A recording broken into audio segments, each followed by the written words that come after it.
Alexis AV Talk. Let's talk about workforce development. Alexis AV Rock. You're invited to the #1 event with Alexis LeBroy. Hi, everyone. My name is Alexis LeBroy, and you are here for another Alexis AV Talk. I am really happy to be here with my guest today. We're going to introduce everyone in just a second.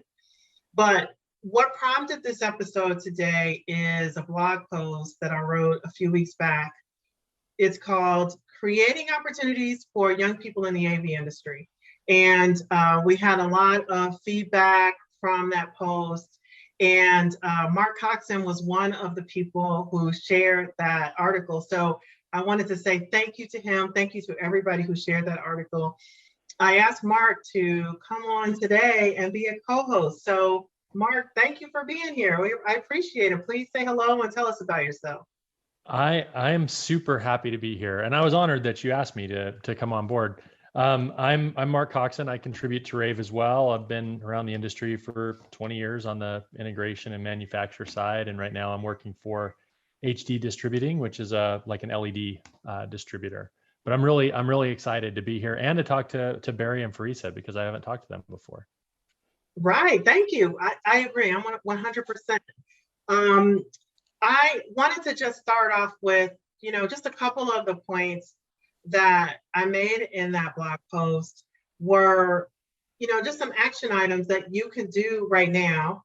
If you don't know what to do, things you can do right now to get young people interested in our industry. That's the only way that our industry is going to grow. That's the only way that the industry will bring more innovation, is to have young people, to encourage them to join us. So one of those things is that you can talk to young people wherever you go about what it is that you personally do in the industry. And another thing was to create an onboarding and or internship program for your company to bring those young people in that you're talking to. So Barry Grossman made some comments on Mark's post about doing that very thing at a previous employer. So I wanted to talk to him. And then I also wanted to talk to Miss Farisa, who was one of his interns and one of the students that he met, and she reached out. So Barry, can you introduce yourself first, and then we're going to ask Farisa to introduce herself after you. Hi, I'm Barry Grossman. I'm currently a contract broadcast hybrid virtual engineer based in the New York City area. Prior to this current evolution, I worked as a broadcast system design engineer and also worked as entertainment technology at World Stage. I'm also an adjunct lecturer and working in the entertainment space. I also met with Farisa, and I treat business cards as like handouts. And after meeting Farisa at a SMPTE meeting, actually meeting a lot of students at from CUNY, New York City College of Technology, it says, it's sort of like in New York City, it's like, pick a card. It's like if anyone wants an internship, just give me a card. Within the month, Farisa, contacted me, and she got an internship at World Stage, and as they say, the rest is history. Great. Ms. Farisa, will you introduce yourself, please? Thank you, Barry. Hi, everyone. So as Barry said, I got an internship at World Stage and then eventually went full-time and was there for about 5 years. And then I moved on to AV&C. And we do installs there, and I'm a technologist there, and it's been great. Great, thank you. I'm so glad to see you, and I'm so glad you're here, and you have a big smile, and you look excited still, so that is exciting to me. So Barry, I wanted to start with you. What is it that makes you reach out to people, when you're at the SMPTE meeting, and what is it that makes you hand out your cards to young people, and how many people have reached out to you after you gave them your card about an apprenticeship or internship? At meetings, a handful. The big thing was at the and that Farisa and I met around 2014, and it was a combination of what drove the that was world stage and other companies needed the next generation. And my brief history also is my dad was a internist. He did before that he did teaching and research. Mhm. Part of me wanted to start giving back to give back to the community. And we're sitting around the office one day, and we had World Sage had a lot of us students come out of City Tech, New York City College of Technology, and also University of North Carolina, and to a lesser Stevens Institute in Hoboken, New Jersey, conveniently where I live 3 blocks away from my house. So we're sitting in my office one day, and it's like, what would you do if you won the lottery?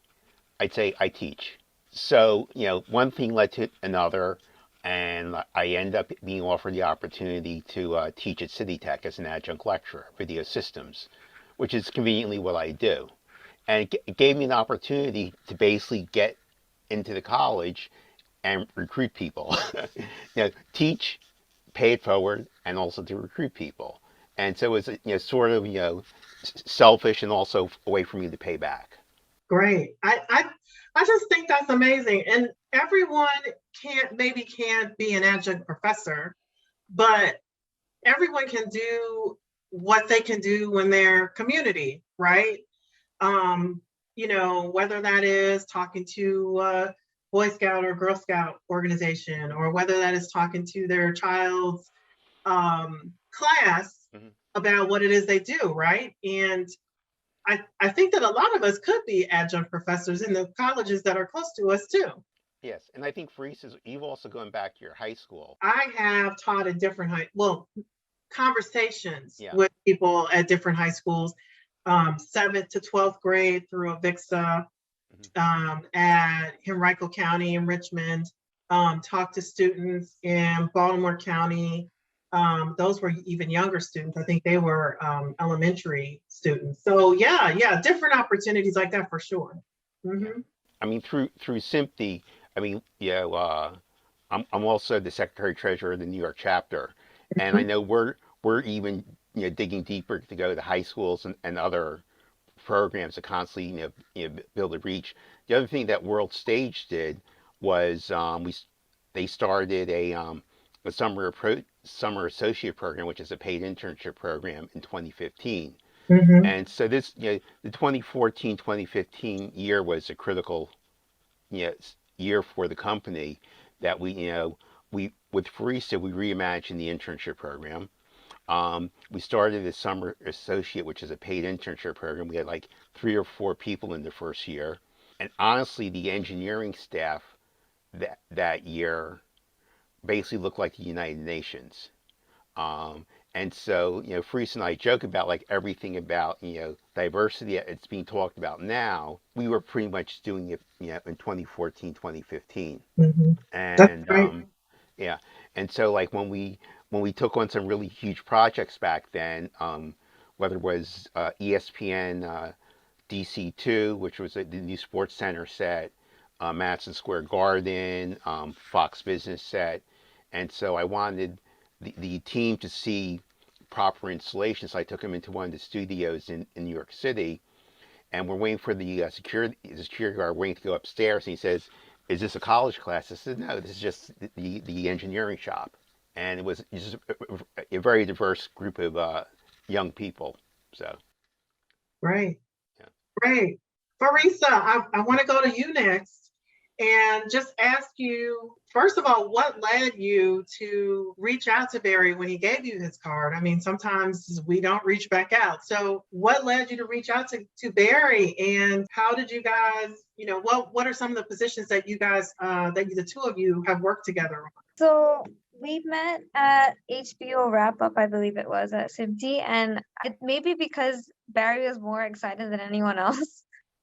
And it could have also been that he was the first person to hand me a card, because not a lot of people will come up to you themselves and be like, "Hey, here's my card." So I started in the engineering shop, and then slowly slowly, once I learned all about the engineering shop, I started working on site.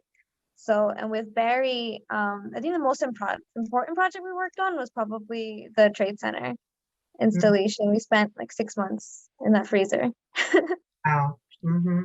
together. So that was configuring KVM. He did drawings, he did official drawings and stuff like that as well. So we did KVM, video, fiber, all the stuff. So that was the most important project that we worked on together. That's great. I love it. And so were you also teaching as well? Working with students? I was a college lab technician, so I was kind of side teaching or mentoring, I guess you can call it. Yeah. Mm-hmm. That's good. So you, as a young person, you were mentoring even younger people. Or older, actually. Okay, right. Yeah. Goes both ways, right? Yes, because our program was pretty diverse. We had a lot of transfer students. We also had people who have been in the industry for a while and they want to learn new things. So they came into the program for like certificates or things like that. So we had a interesting group of people in our program at City Tech. I think that's great. You know, one of my mottos is always be learning. There's always something that you can learn. There's always something, some new project, some new technology, some new, even the soft skills can be learned. And no matter what age you are, you really have to that's how you keep yourself sharp and keep yourself busy and stay on top of things. Yes, absolutely. Yeah, I'm going to jump in because I'm a real fan of that lead mentality. I mean, a lot of times in the industry, we say, you know, we think that the people that have been in the industry for 20 years are the only people responsible for mentoring others, right? Like we just assume that the older mentor the younger. And I think what Farisa said was really interesting is that there are people in the industry that came back. And I'm a huge fan of the lead because I think, you know, the older generation definitely has this vast experience to share about, you know, the way things work. They have these scenarios in their head that if you haven't troubleshot them 18 times, right, like you're never going to think of them first, right? So having that person on your team is invaluable. But then I think the younger generation just brings a whole new mindset and perspective. And they ask questions sometimes, right? Like, why are we doing it this way? Could we do it this way instead? And sometimes the answer may be no, but honestly, sometimes our knee-jerk reaction is no, you can't. But the reasons that we didn't do it that way 20, 30 years ago are gone.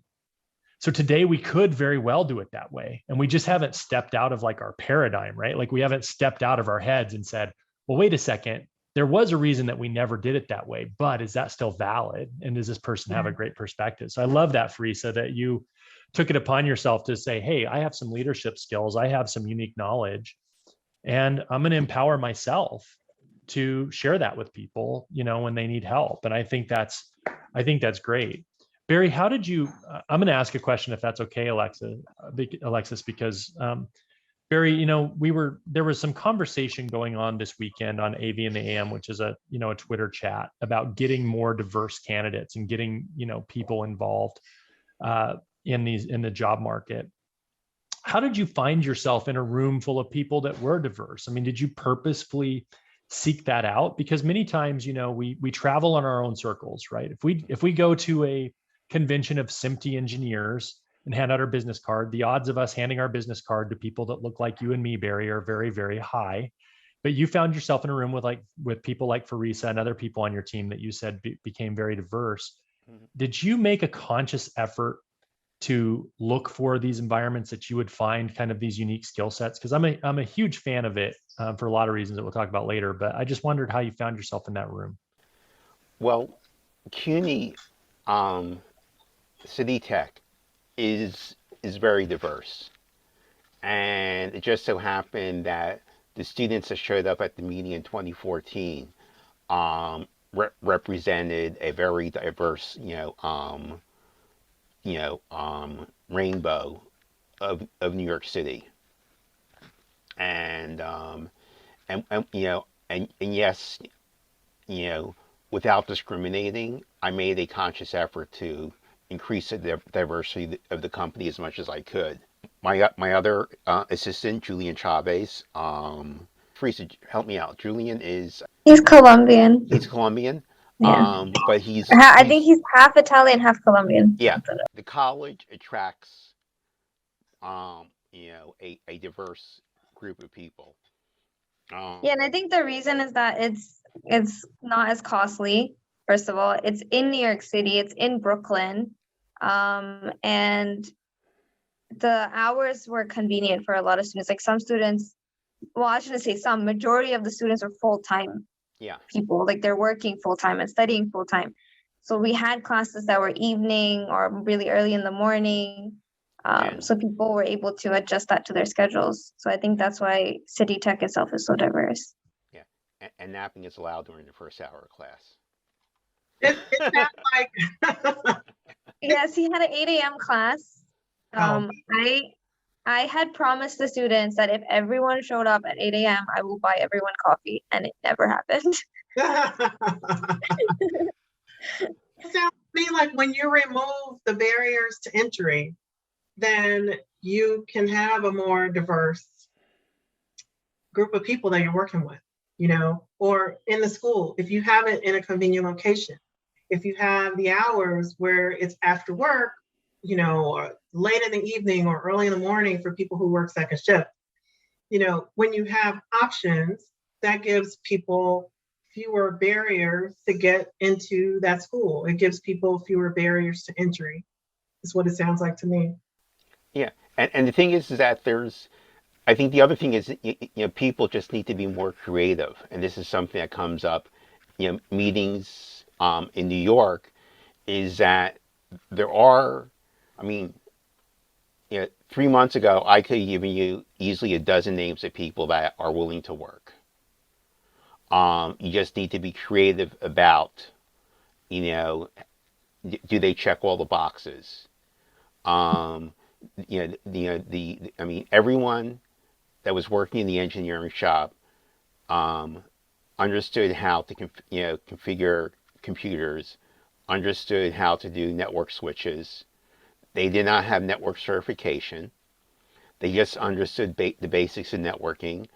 What they did not learn, what they did not know in college, they picked up on the job at the shop. The company went through evolutions of certification, not certification, and things like that. And this is all goes back. I left the company in 2018, so that's the time frame. But the important thing was on the job training, peer-to-peer people learning from each other, and putting together like one sheet to check sheets, and this is how you do stuff. So even though you were maybe a wiring technician, you understood how to configure KVM switches. You understood fiber optics. You understood network terminations and things like that. And you were able to hand over a system to a programmer, so they were able to do what they needed to do. Farisa talked about the entertainment system at the Oculus at the World Trade Center, where we spent the better part of 6 to 9 months. And we gave birth to a very creative system there. It was basically the size of a mid-size TV station. It had a Grass Valley production switcher, had a Yamaha mixer, had a full-blown lighting console, electrical to optical, optical to electrical conversion, open gear systems, barn find conversion and all that. Farisa, programmed interfaces for GUIs and all that. I doubt half the stuff we ever did actually got used, but it was there if they needed to use it. All this conversion systems were in there, because the whole thing about in the AV space, you have all these VISA standards. Taking all these VISA standards and converting it to SMPTE, because all the production gear there is 1080i or 1080p, and you don't know what the computers are bringing in. Having all this ability to convert stuff, and that's making all those conversions. We had to create this holistic system, and Farisa made this really nice interface in the Open Gear system. Yeah, excuse my expressions. All the memories are coming back. So yeah. And we have pictures of her bundled up in this winter Yes. stuff because it was an ice box. Yeah. Totally. All the memories coming back.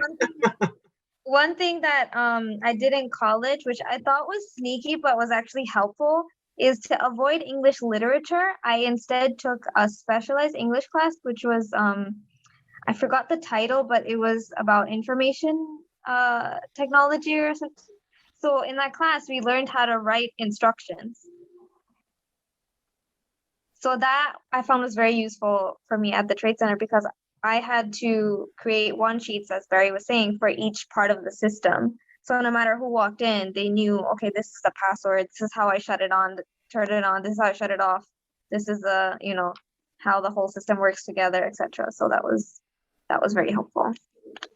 I think that's really important for that last mile finishing an integration project, to be able to give the instructions, to be able to give the user guide and make sure they can understand it. Anybody can walk in. So that sounds like a pretty useful class. Mm-hmm.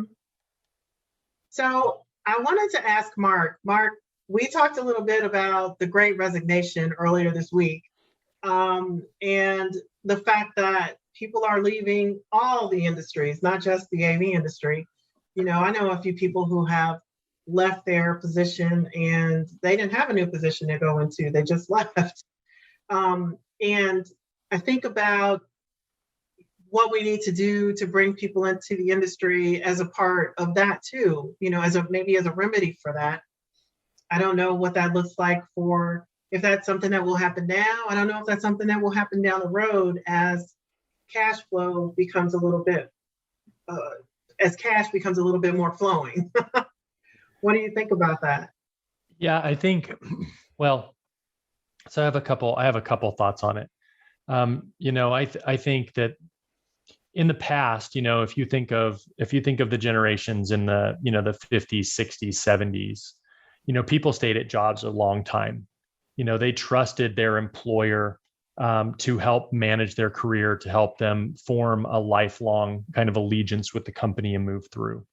And then we saw with, Gen X and the beginning of the millennials and et cetera, that, it was really on people to manage their career. A company was not going to manage your career for you, right? Like the company needed you to do task A. And when you had outgrown task A, if you need to do task B, you're probably gonna have to look for another role, because the company really wasn't set up or incentivized to provide career development or professional development to their employees. At least a lot of them weren't.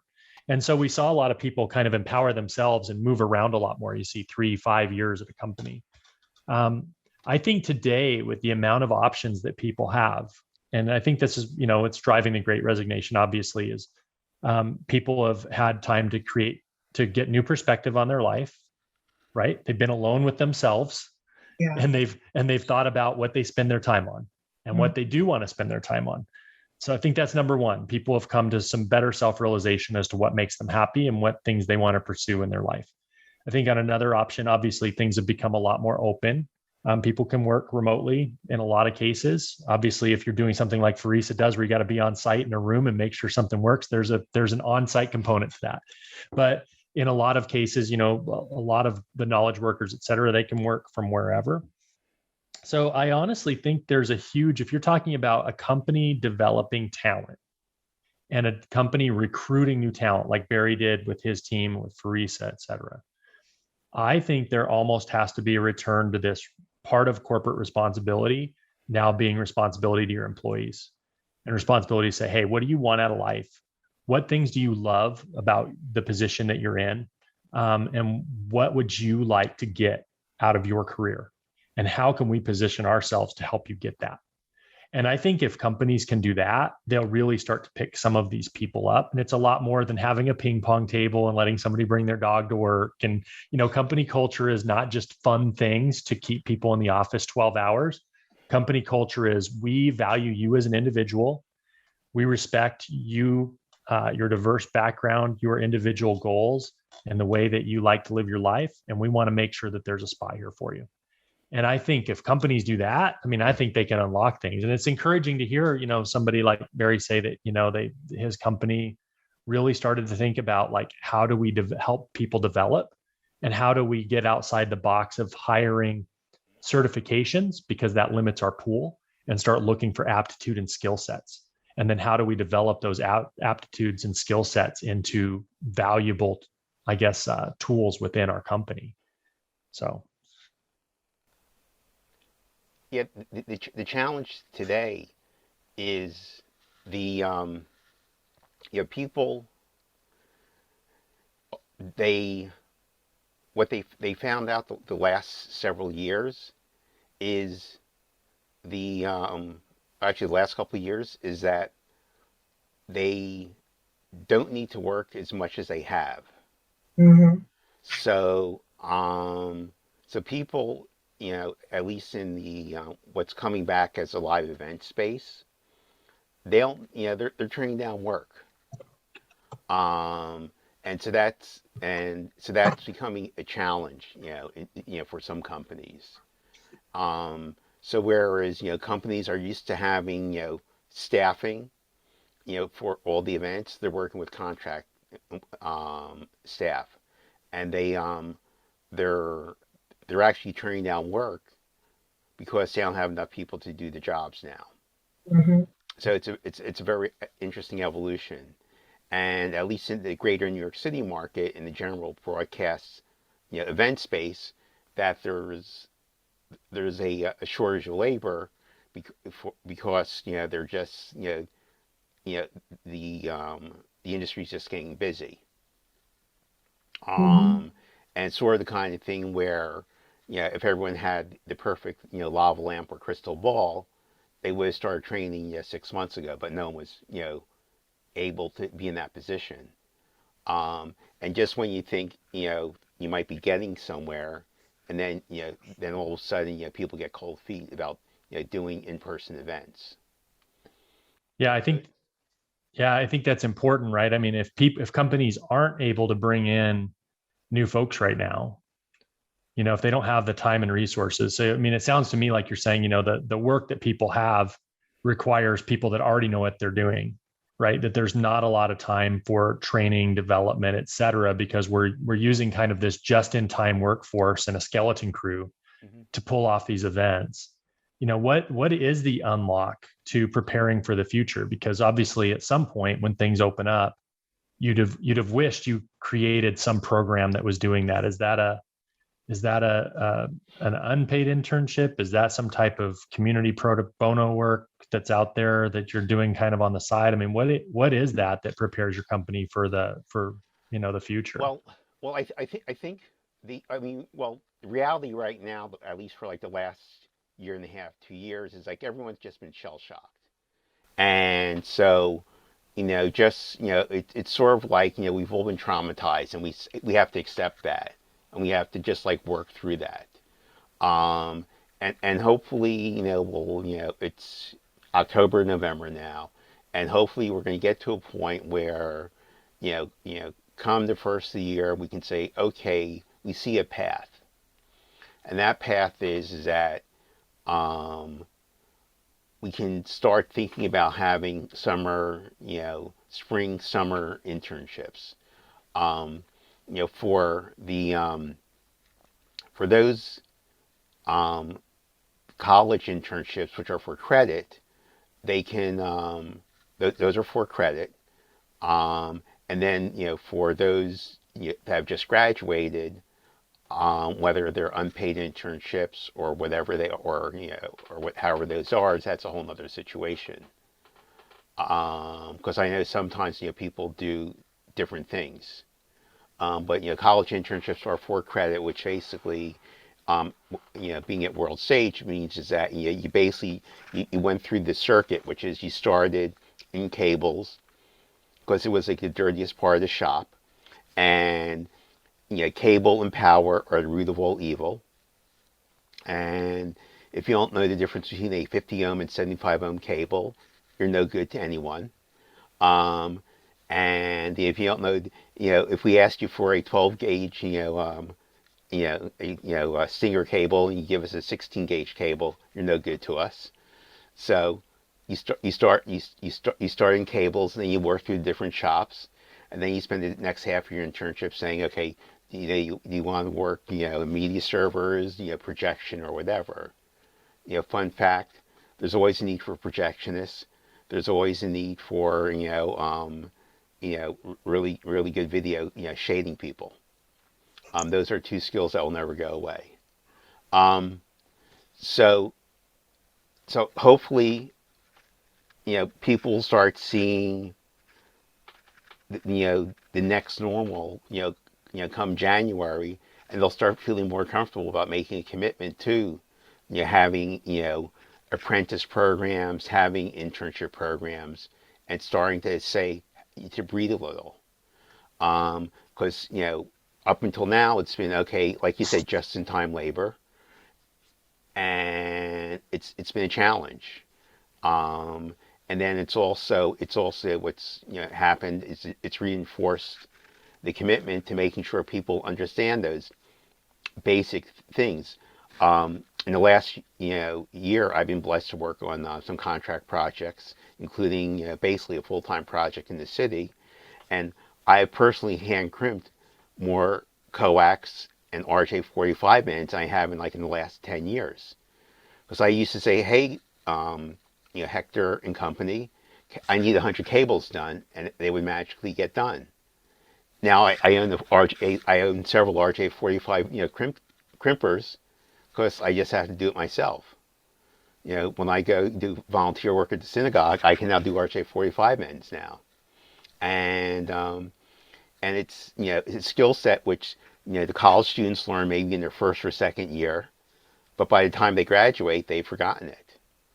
And it's a very important skill set. In advance of Fashion Week, I tried to recruit students for a friend of mine, and either the people that knew how to terminate ends were too busy, or the people that were available didn't know how to terminate the cables.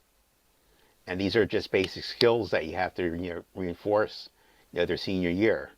Yeah. And it's one thing I'm going to do in my class this spring is going to hopefully get someone to donate a bunch of crimp tools. Yeah. Well, it's funny because you've described that you guys have it seems like a very well thought out process about the skills. There's a process, there's a methodology, there are different tracks that people can go down when they want to do things. Yeah. It seems like a big part of the success. But I think the other part of the success, Farisa, from your point of view, you can know how to terminate cables, and you can choose where your passion is after you get out of the cable shop and say, hey, I want to do projection, or I want to do interactive, or I want to do live sound, or those things. But how important is mentorship in helping with that career path? I mean, have you benefited from having, not just this great process and skill set? I mean, that's a great base, but without somebody there to maybe help guide you through the organization and the career itself, I mean, where have you seen the most benefit from that? I mean, till date, Barry is still he's the guiding light. So, I'm always kind of directionless. So he's the one says that, okay, if you're interested in this, stay in this line. Don't worry about this thing. Don't worry about that thing. He keeps me kind of okay. So yes, of course, absolutely very important. And all the other people in the shop as well. Each department had a head. So all of them were very helpful, and they would not hesitate to answer any of my questions. And it was really good. It was a good program to be in. Do you think there's something about you or your personality that makes you more open and I guess receptive to advice? I mean, if you were talking to somebody that was coming into the industry new and kind of started from nowhere like you have, I mean, what advice would you give them coming in as far as being successful? I think I would pass on the same thing that Barry told me, is to be a sponge, just learn as much as possible. And the shop that we were in, they had literally any kind of gear you could think of. It was the candy store, basically, of AV. So yeah, just be, like you said, open to learn something, because I know this is not a blanket statement, but a lot of young people that are around my age are not willing to learn something from someone who's older than them. So I would say like keep your attitude at home and like, just get in and learn the things that you need to learn, because in the moment you might think that, coiling a cable is pretty useless, but it's actually not. Like Barry just mentioned, you need to know what gauge the cable is, what type the cable is. Is it coax or is it like actually audio cable? Because they look kind of similar. So you have to know how to read the cable, and you have to know how to connect, put the connectors on, and et cetera, et cetera. So every piece of information, just like soak it up as much as possible, and then later you can filter stuff out. But yeah, at first you need to learn everything you can. I'm laughing a little bit because I know when I got into audiovisual in 2002, so it's been a while now, 19 years ago. When I got into AV, I got into residential, and I was hired as a salesperson. But my first 2 weeks, I was out wiring homes, pulling wire, doing security systems, doing all that stuff, terminating RJ45s, Barry, back in the day, which I'm terrible at, and just for full disclosure. But I do know where they go in the crimping tool, so that's good. But yeah, I think that it gave me a really strong base. And I think, I would say no matter what, I guess no matter where you think you're going to end up at the end, like Barry said, starting in the cable shop or starting with that base foundation will help you, because there were many times as a salesperson when something would happen and I would ask, hey, what's going on with this? And the project manager or somebody would tell me. And if I didn't know, it really benefited me to understand how the bread was baked, right? Like it's not my job. And you do it way better than I do, but it benefited me that when somebody spoke to me about something that was going on, if it was technical in nature, that I actually understood what the problem was, and then was able to translate that, I guess, in sales speak back to my customer to make sure they understood what was going on too. Another thing is that you might go in thinking that you want to do one thing, and then like you said, once you have the foundation, then you might think, oh, actually, you know what, I like something else. There's an example of one of Barry's students, Daniel. He wanted to be a music composer. He's working for BeLive. He's doing live streaming work now. So people can like pivot, they can think that, oh, I want to do this, but then there's a whole plethora of things in AV, right? I was doing lighting design, and I wanted to be a lighting operator, because I liked using the Grand MA or using the ETC Ion and those things. So I was very interested in that. And then Barry walks in and he's like, no, you're going to do engineering. So that's what happened.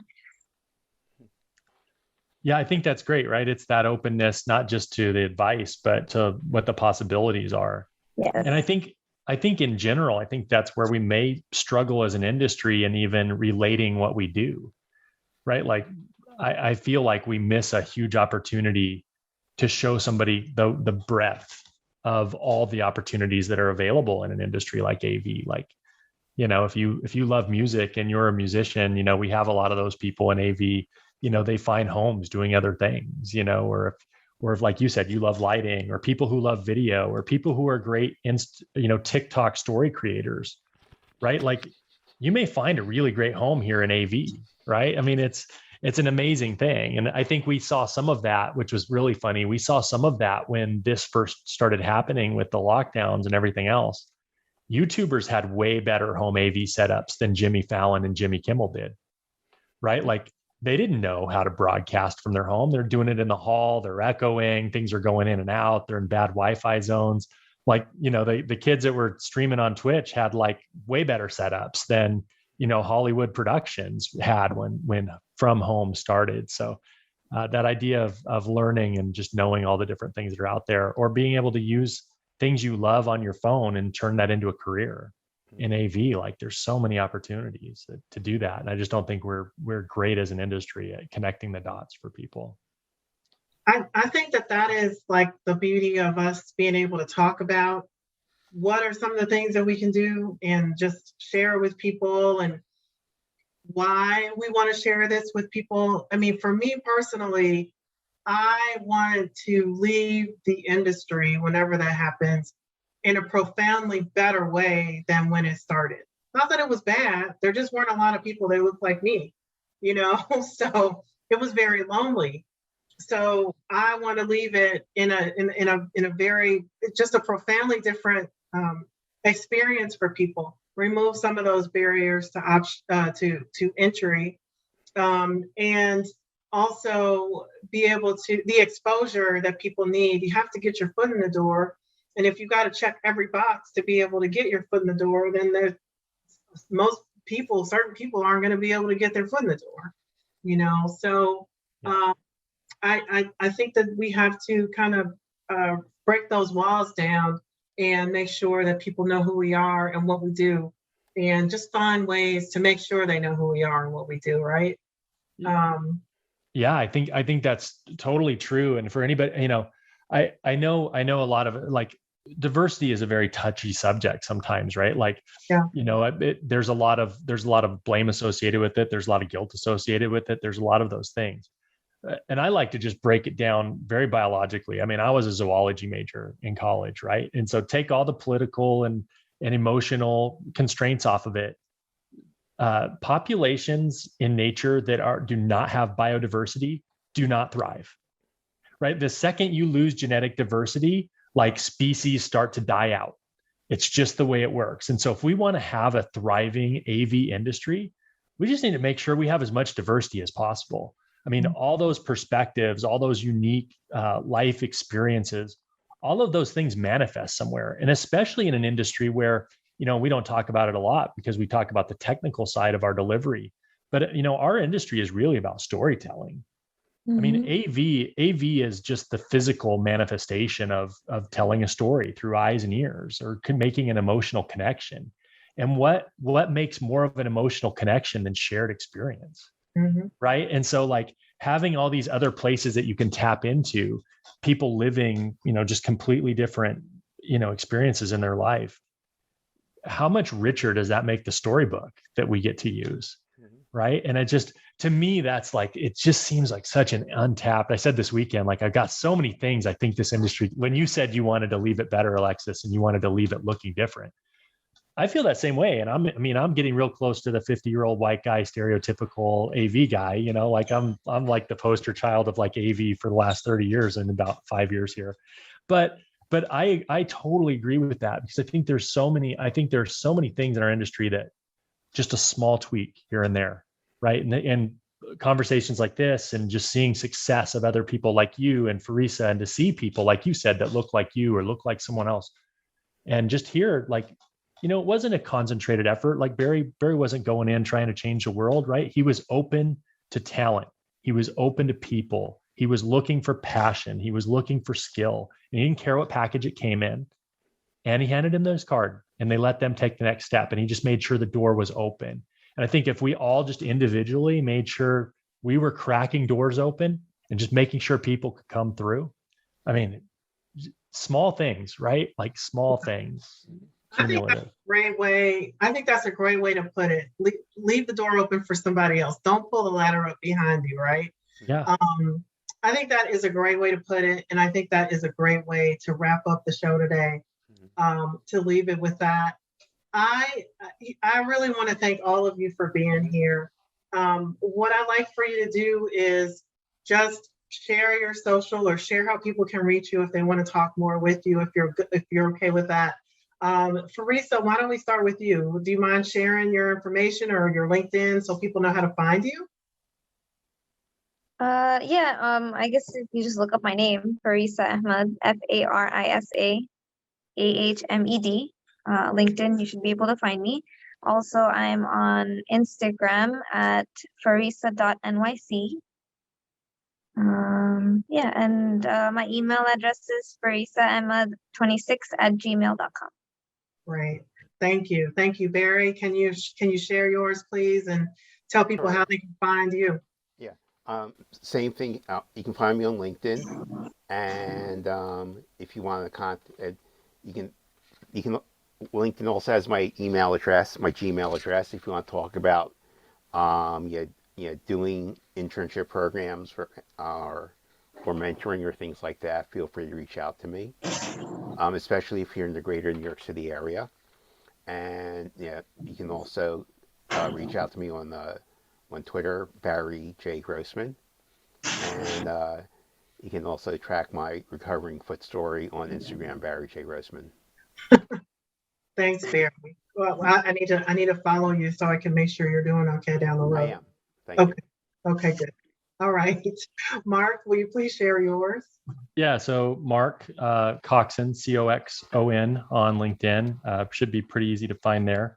On Twitter, I am AV as an audio video phenom. So if you look for AV phenom, you'll find me there. It's probably where I'm the most active. And then if you want something completely different, and now for something completely different, my Instagram is Kicky No Punchy. Yes, as funny as it sounds. And if you want to go watch me kick some people in the head on Saturdays at Krav Maga, you can go to the Kicky No Punchy Instagram and check that out. Great. Thank you, Mark. Thank you. I'm Alexis LeBroy. You can find me on Twitter and LinkedIn, Alexis LeBroy, L-A-B, B as in boy, R-O-I.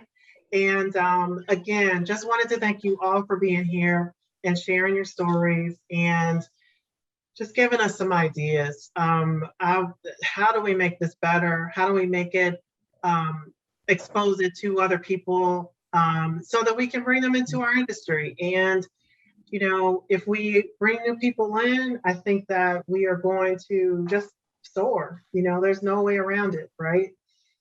So thanks again for being here for this episode, and we will see you again soon. Alexis AV Talk. Let's talk about workforce development. Alexis AV Rock. You're invited to the #1 event with Alexis Love.